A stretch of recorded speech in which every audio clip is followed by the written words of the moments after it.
우리 12절부터 14절의 말씀을 한 목소리로 읽겠습니다. 시작.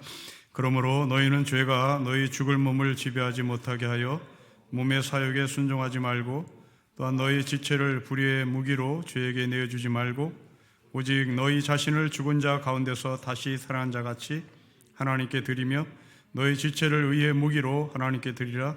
죄가 너희를 주장하지 못하리니 이는 너희가 법 아래 있지 아니하고 은혜 아래 있습니다. 아멘. 자, 오늘 본문을 관찰해 보겠습니다.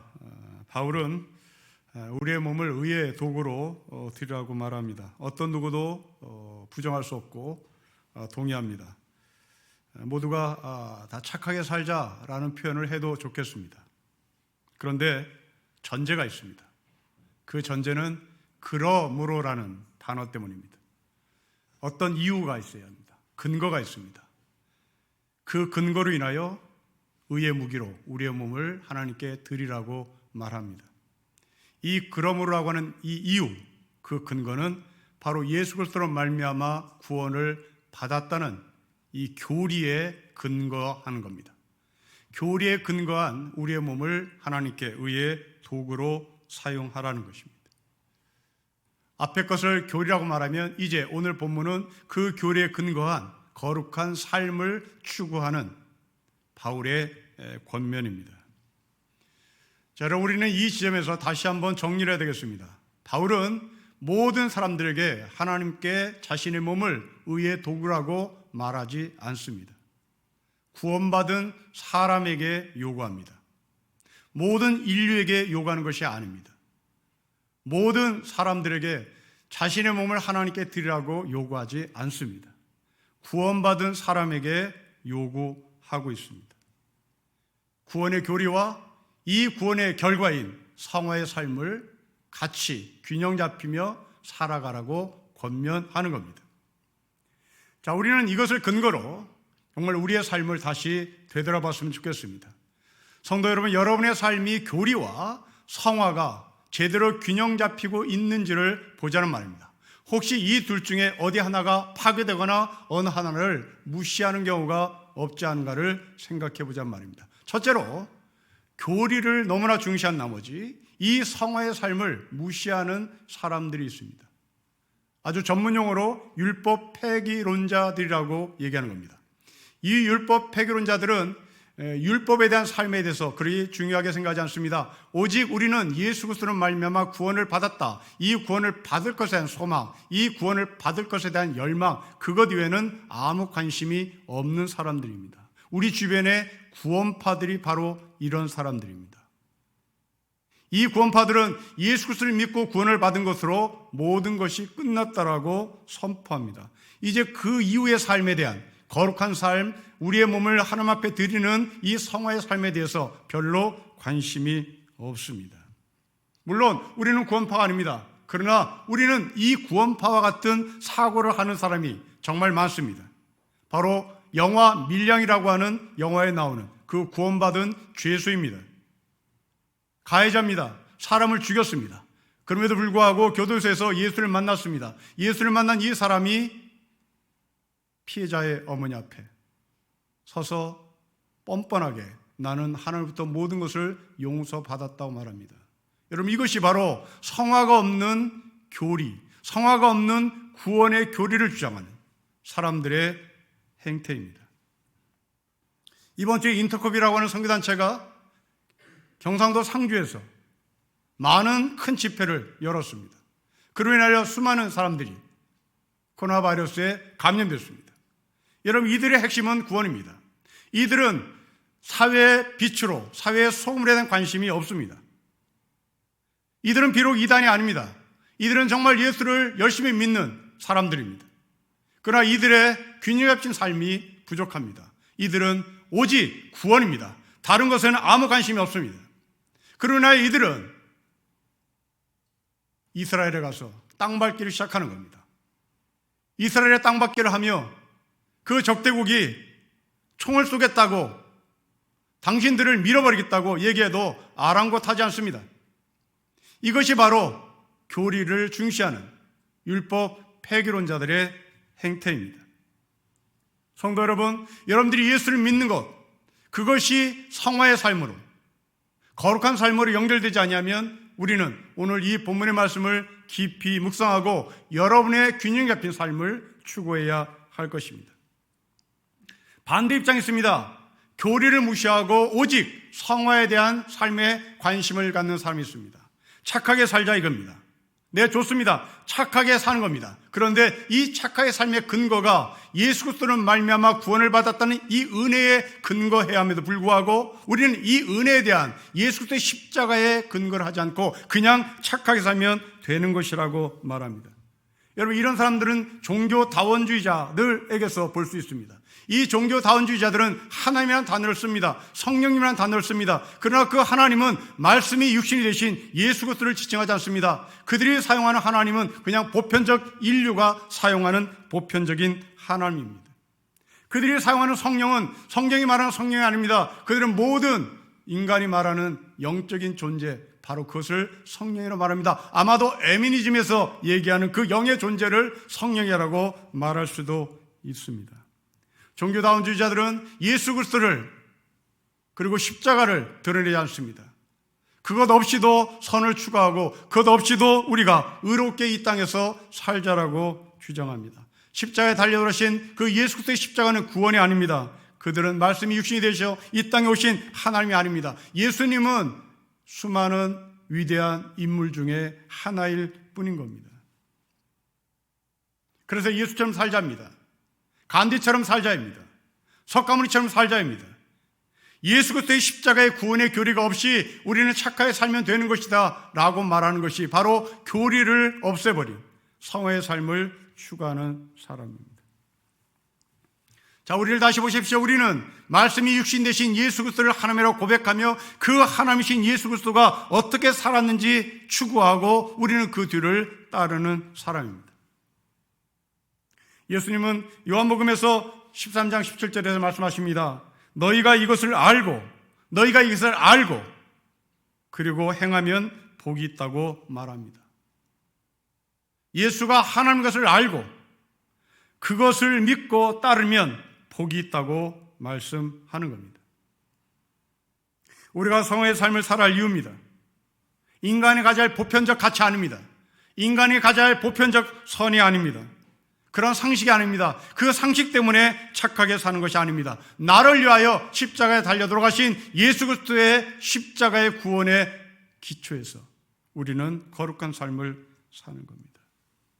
결국 성화의 삶이란 내 의지에서 나오는 것이 아닙니다. 내 인격에서 나오는 것이 아닙니다. 내 실력에서 나오는 것이 아닙니다. 십자가에서 우리의 거룩한 삶이 나오는 겁니다. 포도나무는 포도 열매를 맺어야 될 겁니다. 예수 그리스도를 믿는 저와 여러분은 예수 그리스도의 삶이 나와야 하는 겁니다. 포도나무인데도 불구하고 그 포도나무에서 오렌지가 나왔다고 해서 우리는 박수를 칠 수가 없습니다. 포도나무에서는 포도 열매가 나와야 하는 겁니다. 우리는 예수 그리스도를 믿는 사람들입니다. 예수 그리스도의 십자가의 구원의 능력으로 은총을 받은 하늘의 백성입니다. 그렇다면 우리의 삶 가운데는 석가모니의 윤리가 나오는 것이 아닙니다. 우리는 간대의 윤리가 나오는 것이 아닙니다. 우리는 예수 그리스도의 삶을 따라가는 것입니다. 그 예수의 삶은 바로 하나님께서 우리에게 주신 이 거룩한 몸을 하나님 앞에 올려드리는 겁니다.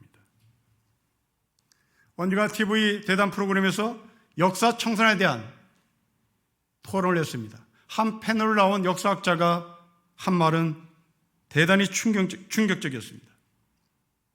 자신이 역사 청산에 대해서 반대한다. 왜냐하면 역사 청산을 하는 사람들의 속에 보면 무슨 꿍꿍이 속이 있는 것 같다. 그렇게 나는 이 역사 청산을 반대한다고 얘기했습니다.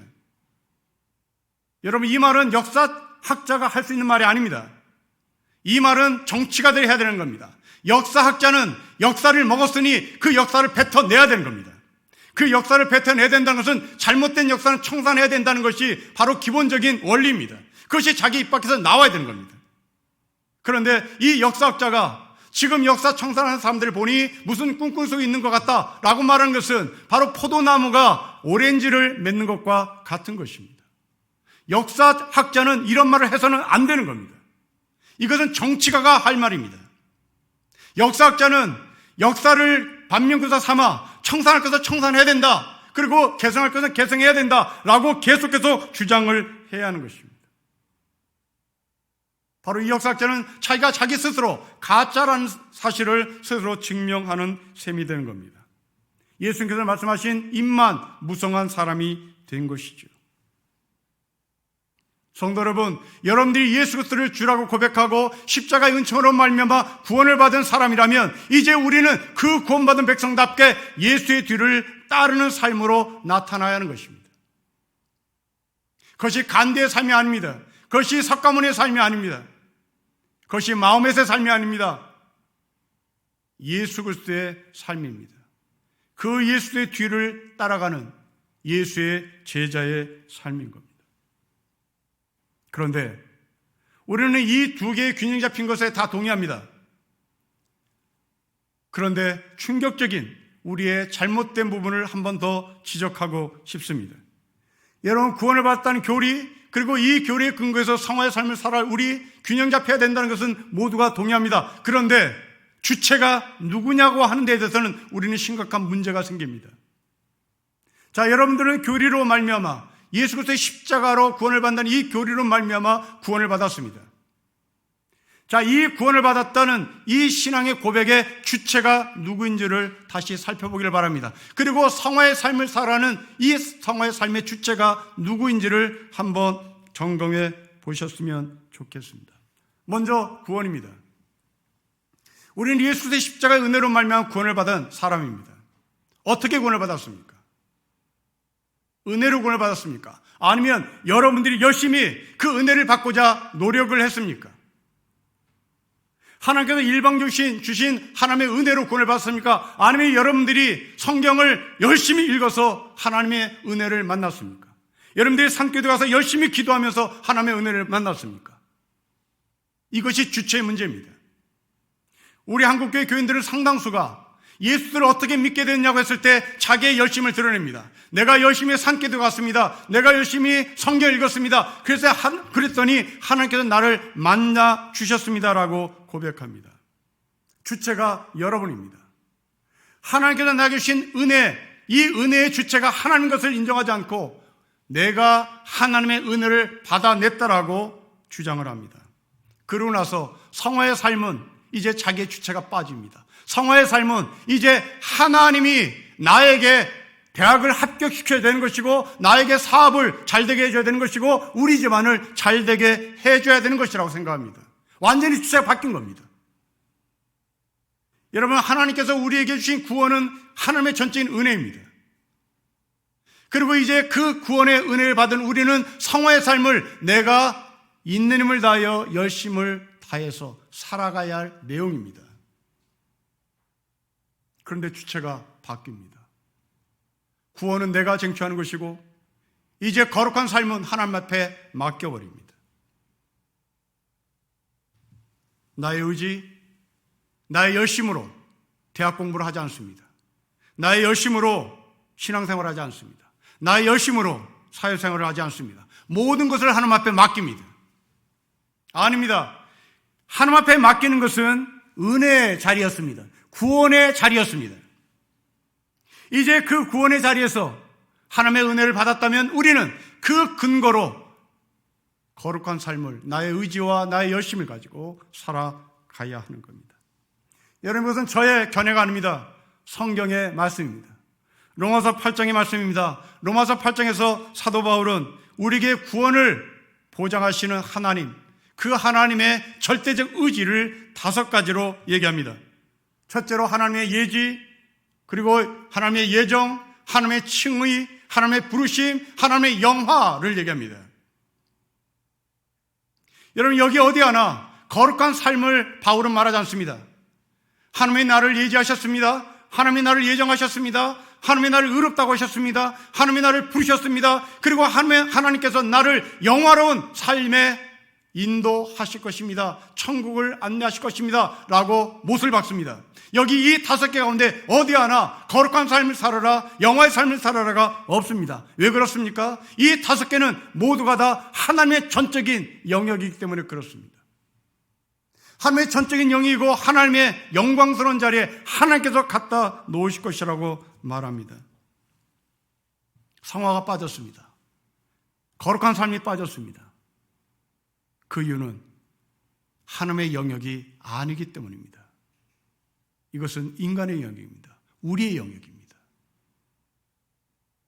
사랑하는 신령교 성도 여러분, 구원은 하나님의 은총으로 받았다는 사실을 고백하시고 이제 구원받은 이후에 우리의 삶은 나의 의지와 나의 노력과 나의 열심이 필요한 사실을 인정하셔야 되는 겁니다. 주체를 바꾸지 마십시오. 구원은 은혜입니다. 거룩한 삶은 나의 열심과 나의 노력입니다. 자, 그러면 우리가 살아야 할 이 삶의 거룩한 영역을 어떻게 살았는지 한번 말씀을 보겠습니다. 여러분 13절입니다. 우리 13절을 같이 읽겠습니다. 시작. 또한 너희 지체를 불의의 무기로 죄에게 내어주지 말고 오직 너희 자신을 죽은 자 가운데서 다시 살아난 자 같이 하나님께 드리며 너희 지체를 의의 무기로 하나님께 드리라고 말합니다. 여러분 13절의 말씀을 다시 눈으로 읽어보십시오. 성화의 삶은, 거룩한 삶은 착하게 사는 삶이 아닙니다. 의롭게 사는 삶도 아닙니다. 착하게 살아서, 의롭게 살아서 그 모든 것들을 하나님께 드리는 삶입니다. 여러분, 세상의 윤리는 착하게 사는 겁니다. 세상의 윤리는 의롭게 사는 것입니다. 세상의 윤리는 거룩하게 사는 것입니다. 그러나 바울이 말하는 거룩한 삶은 그 삶을 하나님께 드리는 겁니다. 드린다는 말은 내 생각을 접는다는 말입니다. 상대방을 우선으로 삼는다는 말입니다. 하나님을 우선으로 삼는다는 말입니다. 내가 열심을 부려 거룩한 삶을 산 그것조차도 하나님께 영광으로 돌리는 삶이 바로 성화의 삶입니다. 예수를 보십시오. 예수는 낮에 성전에서 사람들을 가르치십니다. 많은 사람들을 만나서 상담하고 병도 고쳐주십니다. 그리고 반드시 예수님은 한 일이 있습니다. 밤에는 혼자 산으로 올라가십니다. 거기서 기도를 하십니다. 여러분, 왜 예수님은 낮에 하나님의 말씀을 가르치고 상담하고 병을 고치신 이후에 혼자 홀로 산에 가실까요? 자기의 노력, 자기의 열심조차도 다시 하나님께 드리기 위하여 올라가는 것입니다. 세상의 윤리보다 더 고급한 윤리입니다. 보편적 종교에서 말하는 윤리보다 더 고급한 윤리입니다. 자신이 낮에 행했던 그것조차도 혹시 나의 의가 되지 않을까? 하나님 앞에 누가 되지 않을까? 그것을 드리러 홀로 산으로 가신 것입니다. 구약성경에 보면 엘리사가 엘리야를 만나는 이야기가 나옵니다.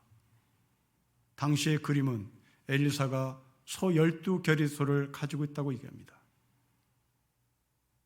엘리야를 만난 엘리사가 자신의 소를 버립니다. 멍에를 불태웁니다. 소 한 마리를 잡아서 삶아 먹습니다. 그리고 엘리야를 따릅니다. 엘리사가 소 12마리를 가지고 있었다는 것은 부자라는 말입니다. 엘리사는 땅도 가지고 있었습니다.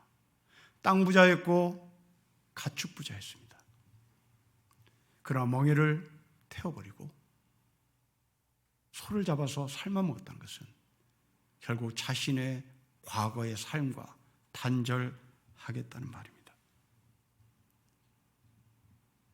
다시 돌아갈 길을 차단했다는 말입니다. 부자의 삶으로 돌아가고 싶은 자신의 욕망을 끊었다는 말입니다. 베드로가 자기의 그물을 내던집니다. 다시 돌아갈 길을 차단했다는 말입니다. 바울은 자신이 갖고 있는 지식을 배설물이라고 말합니다. 다시 지식의 엘리트층으로 돌아가지 않겠다고 선을 그어버리는 겁니다. 이것이 하나님께 드리는 삶입니다. 예수는 우리에게 날마다 자기 십자가를 짊어지고 예수를 따르는 말은 너의 의와 너의 열심조차도 차단할 수 있는 용기가 있느냐고 묻는 것입니다. 이스라엘의 한 병동에서 3명의 이스라엘 소녀들이 장기 기증을 받아 살아났습니다. 한 여학생은 간을, 다른 여학생은 폐를, 그리고 다른 한 여학생은 심장을 이식받았습니다. 여러 유대인들이 종교적인 이유로 장기식을 받는 것을 대단히 꺼려하는 사람들입니다. 그럼에도 불구하고 너무나 긴박했던 이 유대인 3명의 부모님들은 자기 딸들을 살리기 위하여 장기 기증자를 찾았고 그 장기 기증자들부터 이식을 받아서 자기 딸들이 살아났습니다. 수술은 성공리에 끝났습니다.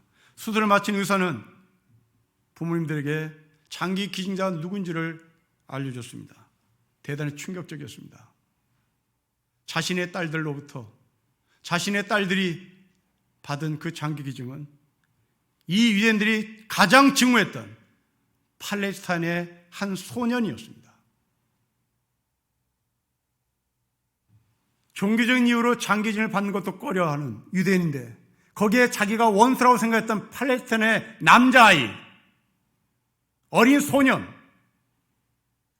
이들로부터 장기 기증을 받았다는 것은 대단히 충격이었습니다. 그런데 더 큰 충격이었습니다. 이 소년이 죽은 배경입니다. 장난감 총을 가지고 놀다가 그만 이스라엘 군인한테 총 맞아 죽은 겁니다. 이스라엘 군인은 그 어린아이가 갖고 노는 총이 진짜 총인 줄 알고 바로 응사를 했던 겁니다.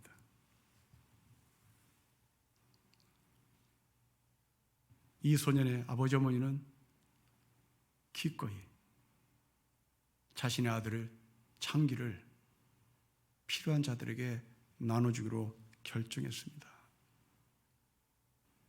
여러분, 우리가 알다시피 팔레스타인 사람들은 주로 기독교인들이 많습니다. 사랑하는 성도 여러분, 여러분들은 하나님 앞에 무엇을 드리고 있습니까? 익숙한 세계를 버리는 것입니다.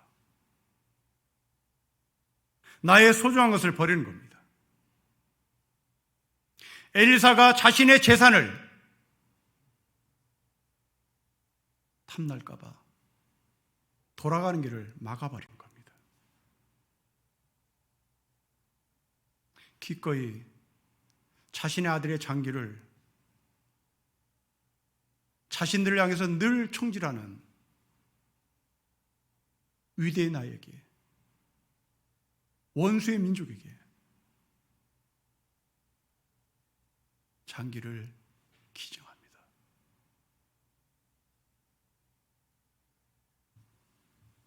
구원받은 사람이 살아야 할 매뉴얼입니다. 성도 여러분, 한문으로 생각사자를 써보십시오. 생각사자는 2개의 단어가 결합되어 있는 단어입니다. 밭전자 밑에 마음 심자입니다. 생각은 밭을 가는 겁니다. 마음의 밭을 가는 겁니다. 밭을 갈지 않으면 딱딱해집니다. 딱딱해진 밭은 식물이 자랄 수가 없습니다. 열매를 맺을 수가 없습니다. 이것이 생각입니다. 생각이 딱딱해지면 좋은 것이 나올 수가 없습니다. 생각은 날마다 갈아엎어야 되는 겁니다. 이것이 우리가 갖고 있는 생각 주머니입니다. 생각 주머니는 쓰지 않으면 쪼그라듭니다.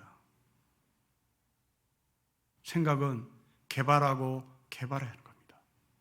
갈아엎고 갈아엎어야 되는 겁니다.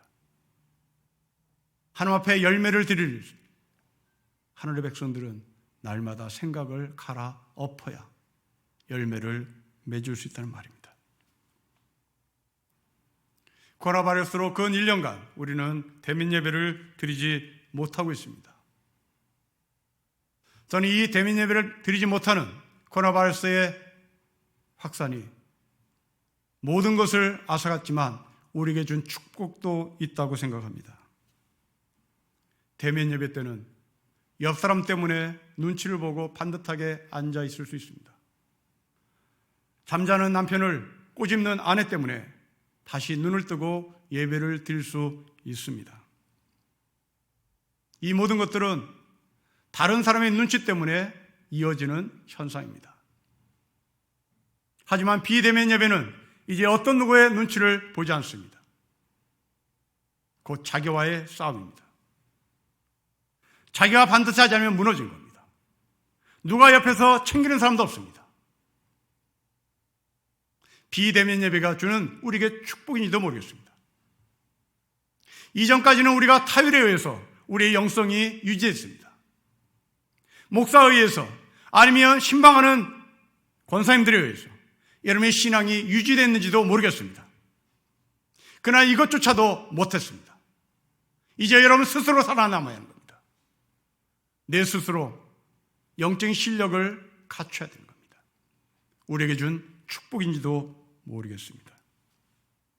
내 자신과 싸워서 하나님 앞에 바로 서려고 하는 이 거룩한 성화의 삶이 이 시대에 필요합니다. 물론 대면 예배를 드릴 때 이제 우리는 모두가 다 함께 서로 격려하고 서로 도움을 줄 것입니다. 사랑하는 성도 여러분, 이제 대면 예배를 드리게 될 때 여러분들이 누구를 도울 수 있는 영적인 성장의 모습을 들고 교회에 나오셨으면 좋겠습니다. 여러분 홀로 스스로 하나님 앞에 섰다는 그 실력 있는 하나님의 백성으로 교회에 나와서 무너진 자들을 이렇게 세우는 하늘의 백성이 되었으면 좋겠습니다. 물론 실패할 수 있습니다. 하지만 바울은 실패한 우리를 책망하지 않습니다. 오히려 격려합니다. 여러분 14절 말씀 보십시오. 바울의 격려의 말씀입니다. 우리 같이 읽겠습니다. 시작. 죄가 너희를 주장하지 못하리니 이는 너희가 법 아래 있지 아니하고 은혜 아래 있음입니다. 로마교회 성도들이여 실패를 두려워하지 마십시오. 우리는 하나님의 은혜 아래 있음을 기억하십시오. 사랑하는 성도 여러분, 인생길은 고속도로가 없습니다. 인생길은 복잡합니다. 인생길은 실타래처럼 얽혔습니다. 그래서 때로는 무너지기도 하고 때로는 실패하기도 하고 또 때로는 죄에 끌려가기도 합니다. 그러나 분명한 것은 우리가 하나님의 은혜 아래 있다는 사실입니다. 여러분의 삶이 아무리 복잡해도 우리는 하나님의 은혜 아래 있습니다. 성공한 사람은 하나님의 은혜 아래 있지 않습니다. 실패한 사람에게도 하나님의 은혜가 있습니다. 늘 순탄하게 살아가는 사람에게 하나님의 은혜만 약속된 것이 아닙니다. 복잡하고 얽히고 설키는 인생에게도 하나님의 은혜가 있습니다. 다니엘을 보십시오. 사자굴에 들어갔을 때 어떻게 살아남았습니까? 다니엘이 힘이 있었기 때문입니까? 아닙니다. 다니엘이 힘이 있어서 살아나는 것이 아니라 하나님의 사자가 입을 봉했기 때문입니다. 다니엘 세 친구가 풀물에 던져졌습니다. 어떻게 살아남았습니까? 그들의 의지와 노력이 아니었습니다. 하나님의 천사가 그들을 보호했습니다. 우리가 하나님의 편에 서 있기 전에 하나님의 은총은, 하나님의 은혜는 우리 옆에 미리 와 계셨던 겁니다. 엔도슈 작가라는 일본 소설가가 있습니다. 늘 제가 단골로 드는 침묵이라는 소설입니다. 일본의 캐톨릭 박해를 배경으로 하고 있는 실제 소설입니다. 포르투갈에서 파송된 선교사 둘이 잡혔습니다. 한 사람은 기꺼이 순교했습니다. 한 사람은 예수를 배교하겠다고 선언하고 살아남았습니다. 포르투갈 본국에서는 난리 났습니다. 죽은 선교사를 순교자로 올렸습니다. 배교한 사람으로 여겨진 그 신분은 캐톨릭에서 구원의 명단에서 지웠습니다. 여러분, 캐톨릭에서 제명당했다는 것은 구원을 받을 수 없다는 말입니다. 당신은 절대로 천국에 못 간다는 말입니다. 배교한 이 캐톨릭 선교사는 신부에서 박탈당한 것이 아니라 캐톨릭 명단에서 지워졌습니다.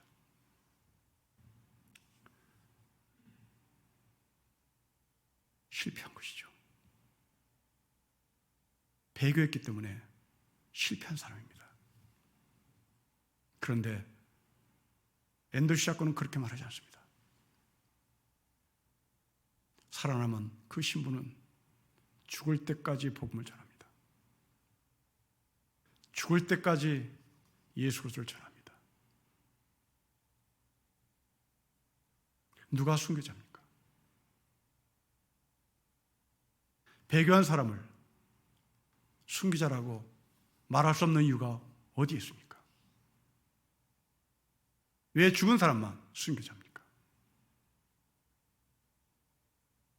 배교한 사람 전부 그 순교자도, 그 선교사도, 그 신부도 하나님의 은혜 가운데 있었던 사람입니다. 우리도 이럴 수 있습니다. 고린도 교회에 보낸 편지 가운데 사도 바울은 고린도 교회 교인들에게 말합니다. 너희가 나는 견고하다고 자랑하지 말아라. 나는 절대로 흔들리지 않는다고 자랑하지 말아라. 주님 오시는 그날까지 흔들리지 않도록 힘을 쓰라고 말합니다. 우리가 실패했다고 해서 하나님은 우리를 구원의 반열에서 결코 제외시키지 않겠다는 말입니다. 사랑하는 성도 여러분, 1년간 갈자를 걸으신 여러분,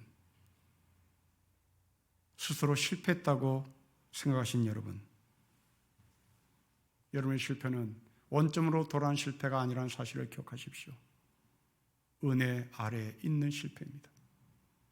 은혜 아래에 있는 실패라는 것은 원점으로 돌아온 것이 아니라 서 있는 자리에서 약간 미끄러졌을 뿐인 겁니다. 2020년을 시작하며 아마도 여러분들은 성경 읽기를 시작했을 것입니다. 열심히 창세기부터 읽었을 것입니다. 그러나 1월 중순쯤, 2월 초순쯤 여러분들은 레위기를 만나 포기했을 것입니다. 그래서 우리는 다시 책장을 덮었을지 모르겠습니다. 그러나 우리는 이것을 실패라고 말할 수 없습니다. 창세기에서 레위기만큼은 읽었으니까요. 이제 다시 책장을 덮은 그 레위기의 말씀부터 다시 읽어나가면 되는 것입니다. 담배를 끊어야 되겠다? 좋습니다. 한 달 만에 다시 피게 됐습니까? 괜찮습니다.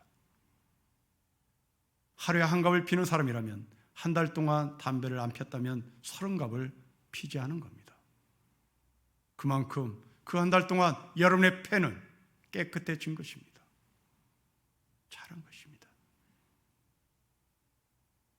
미끄러졌을 뿐 원점으로 돌아가지 않은 겁니다.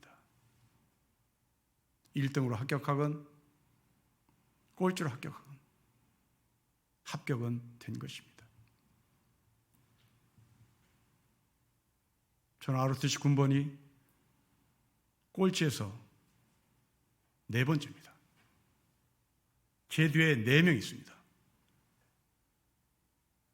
저희 ROTC 군번은 점수제입니다. 1등이 1번을 받습니다. 저는 그렇다면 거의 꼴찌에 막다른 상황까지 간 사람입니다.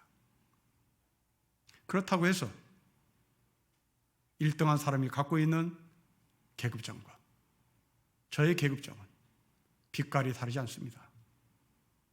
똑같이 빛나는 계급장입니다. 1등이든 꼴등이든 모두 하나님의 은혜 아래 있다는 사실입니다. 성도 여러분, 우리는 연약합니다. 그러나 우리가 하나님의 은총으로 구원을 받았으니 이 연약한 나의 의지와 나의 결심을 하나님 앞에 드리고자 애쓰는 것은 바로 하늘의 백성이 갖고 있는 축복입니다. 교리와 성화의 삶을 균형 잡히며 살아갑시다. 교리가 나의 기준이고 성화가 하나님의 은혜가 아니라 교리가 하나님의 은총이고 성화가 나의 의지의 영인 것을 고백하고 살아갑시다. 더 나아가 모든 종교가 갖고 있는 보편적 윤리를 뛰어넘어 우리의 윤리조차도, 우리의 거룩한 인격조차도 하나님 앞에 영광으로 드리는 참된 예수의 제자가 되기를 주의 이름으로 축복합니다. 기도하겠습니다. 하나님 아버지, 우리의 노력은 절대로 헛됨으로 마감하는 것이 아니라 열매로 맺게 될 것을 믿습니다. 동일하신 아버지 하나님, 구약의 하나님이, 신약의 하나님이 지금 이 시대의 하나님인 것을 고백하고 주 예수로 말미암아 구원을 얻은 우리가 구원받은 백성답게 하늘의 거룩한 열매를 맺어가는 축복된 인생 되게 하옵소서. 주 예수 그리스도의 이름으로 기도합니다. 아멘.